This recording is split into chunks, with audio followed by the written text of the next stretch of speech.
তাহলে আজকে আর এত দূর আসতোই না। তাহলে তামান্নার বেঁচেই থাকতো, তামান্না তাহলে তামান্নার মায়ের বুকেই থাকতো। তাহলে তো যদি সেই ব্যবস্থা হতো তাহলে বোমও থাকতো না, পুলিশ প্রশাসন যদি সেই ব্যবস্থা নিত বোম থাকতো না, বোম তো উঠে যেত, তাহলে তামান্নাকে আর আঘাত করতে পারতো না।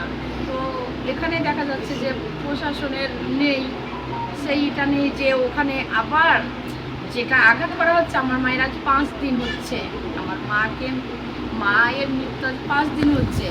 5 দিনের মধ্যে 5টা বোম উদ্ধার করেছে। বাহ বাহ বাহ, কি একদম জবাব নেই। বাড়িতে গেলে হয়তো বোম পাওয়া যাবে, ওদের বাড়িতে হ্যাঁ, ওদের বাড়িতে থাকবে, ওদের বাড়িতে সব থাকবে, বাড়িতে থাকবে, আশেপাশে থাকবে। না থাকলে কি করে নিতে হয় পুলিশ জানে, পুলিশকে দেখতে হবে। ওদের বাড়ির আশেপাশে কি বোম থাকলে কি খোঁজার কোনো ব্যবস্থা নেই প্রশাসনের? কি করে খুঁজতে হয়? খুঁজবে প্রশাসন, খুঁজবে পুলিশ, খুঁজবে মমতাদি, খুঁজবে, খুঁজে বার করবে, করে উদ্ধার করবে যে আমার শিশু আমার তামান্নাকে মেরেছে। তো সেইগুলো খোঁজার করতে হবে, খুঁজে বার করে নিয়ে যাবে। সবই তো জানে যে কী করে খুঁজতে হয়, কোথায় থাকে। বলে নাকি যে মাটির ভেতরে থাকলেও খুঁজে পাওয়া যায়। হ্যাঁ, তো সেই যন্ত্রটা নিয়ে আসতে হবে, খুঁজতে হবে, খুঁজে নিয়ে যেতে হবে। অস্ত্র শস্ত্র যে ওরা যখন তখন করে গুলি বার করে, বড় বড় যে ধারালো অস্ত্র বার করে, ওগুলো খুঁজে বার করতে হবে। নাহলে তো আরও হাজার হাজার তামান্না চলে যাবে, হাজার হাজার তামান্না চলে যাবে। আজকে বলছে তা তুই যতই তোকে মেরে দেবো। আজকে শোনা যাচ্ছে যে তুই তামান্নার মাকে হুমকি দিচ্ছে, তুই যত বলবি তত তোর শত্রু বাড়বে, তত টার্গেট হয়ে থাকবি। তোকে যে যারা সাহায্য করছে, তোর উপরে যারা থাকবে, যারা সাহায্য করবে, তারা টার্গেট থাকলো, তাদেরকে মারবো। যদি আমাদের শাস্তি হয় তাদেরকে মারবো, তোকে মেরে তবেই আমরা যাব শাস্তি ভোগ করতে, একবারে শাস্তি ভোগ করবো, এমন আসছে।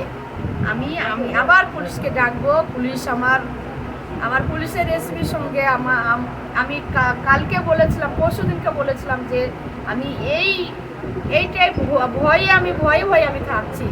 আমি সন্তান হারা মা, কষ্ট শোকে পড়ে থাকবো কি ভয়ে আমাকে বসে থাকতে হচ্ছে যে হয়তো তামান্নার চাচা আছে, তামান্নার কাকারা আছে, মেরে যাবে, রাস্তায় গেলে মেরে যাবে। রাস্তায় তো যায় না ভয়ে কেউ, যে বাড়িতেই মেরে যাবে, কি হবে। আবার আমি পুলিশকে বলছি আপনারা আসুন, আপনাদের কাছে আমি জানাতে চাই, ওরা এমন বলছে যে তোর যে উপরে আছে, তোকে যেই করছে, আমাকে কেউ কিচ্ছু করেনি। যেমন আপনি এসেছেন তামান্নার জন্য কষ্ট পেয়ে, এমন সবাই আসছে কষ্ট পেয়ে তামান্নার জন্য। আমাকে কাউকে কিছু বলতে হবে না যে তুমি লড়ো, একে মা বলো, এর নাম করো না, আমাকে কাউকে বলতে হবে না। আমার কন্যা, আমার 15 বছর পরে আমার মামনি, সেই মামনিকে ওরা কেড়ে নিয়েছে, ওই জন্য আমার চোখের সামনে মেরে দিয়েছে।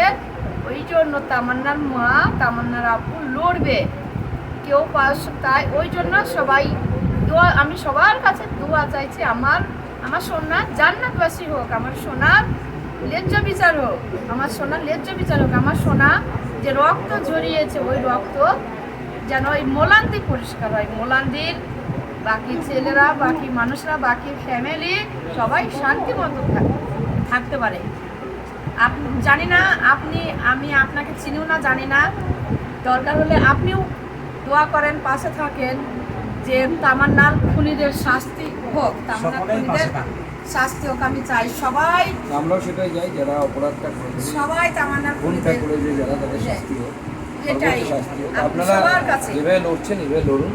যদি কোনো সময় মনে হয় যে উকিল বা কিছু সাহায্য প্রয়োজন আছে, উকিলের সাহায্য, তখন আমাদেরকে জানাবেন, আমরা চেষ্টা করবো সেই মতো আপনাদের পছন্দের কোনো উকিল যদি থাকে তাকে আমি বলে দেবো যাতে আপনাদেরকে আইনি সাহায্য করে। কারণ লড়তে তো আইনগতভাবে হবে, এমনি তো লড়তে পারবেন না, মারামারি করেও লড়তে পারবেন না, লড়তে হবে আইন করে, লড়তে হবে আইনে।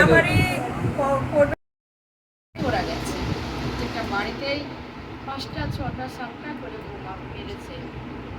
এখন পর্যন্ত আমার সব থেকে যেটা বড় কথা, বড় সেটা হচ্ছে যে এখন পর্যন্ত অ্যারেস্ট হয়নি। এখন পর্যন্ত গাঁও ঘুরে বেড়াচ্ছে, ফাঁকায় ঘুরে বেড়াচ্ছে, আরও বাকিরা ঘুরে বেড়াচ্ছে। ওদের মাথা, হ্যাঁ, গাঁও হচ্ছে ওদের মাথা। হ্যাঁ, কি নাম পুরা নাম কি? গাওল কি? পুরা নাম? জানি না, গাউল গাউল করে গাউল শেখ, তাই তো গাউল শেখ হতে পারে। গাউল শেখ। গাওল শেখ।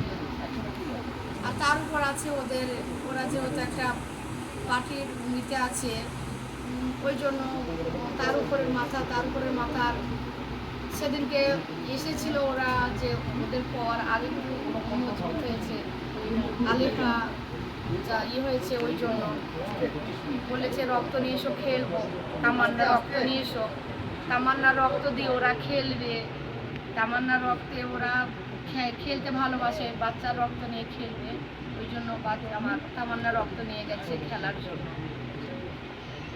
ওই জন্য আমি চাই কঠোর শাস্তি হোক। এখন পর্যন্ত যে বোম আমার মায়ের দিকতে আঘাত হয়েছে, ওদের যে গাদা গাদা বোম বার হয়, সেইগুলো এখন পর্যন্ত কতটা জানি না উদ্ধার হয়েছে। আজকে সকালে মনে হয় 9টা নিয়ে গেছে এখান থেকে খবর দিলাম। নটা বোম ওদের 2-3টে যদি এতটুকু বাচ্চা থাকে 5 বছরের পরে তাদের হাতেই থাকে, ওই 9টা কি 10টা বোম এই 5 বছরের পরে যে বাচ্চা তাদের হাতে থাকে ওদের।